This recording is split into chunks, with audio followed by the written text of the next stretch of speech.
Gisugyot karon ang katilingbanong pagpakabana aron pagsalbar sa nagkadunot nga kalidad sa demokrasya, kinaiyahan ug kultura. Ang report atong tanawon. Atol sa US Embassy Talks, isip kabahin sa kalihukan sa Founders Day sa Silliman University, gitumbok sa mga mamumulong ang kabililhon sa pagpakabana sa katilingban.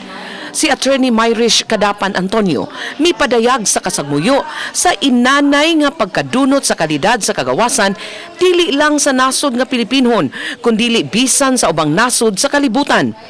Nahitabo kini gumikan sa kaway pagpakabana sa katawhan batok sa pagpangabuso sa mga opisyales sa kagamhanan.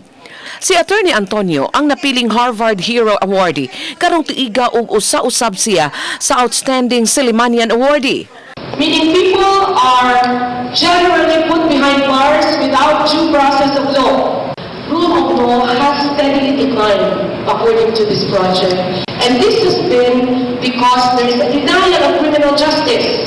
Si Val Amiel Vastil, founder sa Association of Young Environmental Journalists sa Dakbayan sa Dumaguete, mipadayag sa kasagmuyo nga bisan ang media igo na lang ng tutok sa mga pagpatay o katalagman apan nalimta niini ang pagtuki kung sa unsang paagi nahitabo ang katalagman sama sa Bagyo.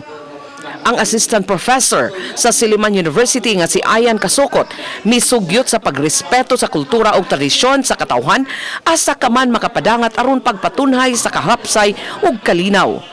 Ang nailhang militanteng estudyante nga si Shaman Bulangis miingon nga way dautan sa pagpakabana bisan ang pagpasibaw sa baruganan isip kabahin sa naangkon nga kagawasan.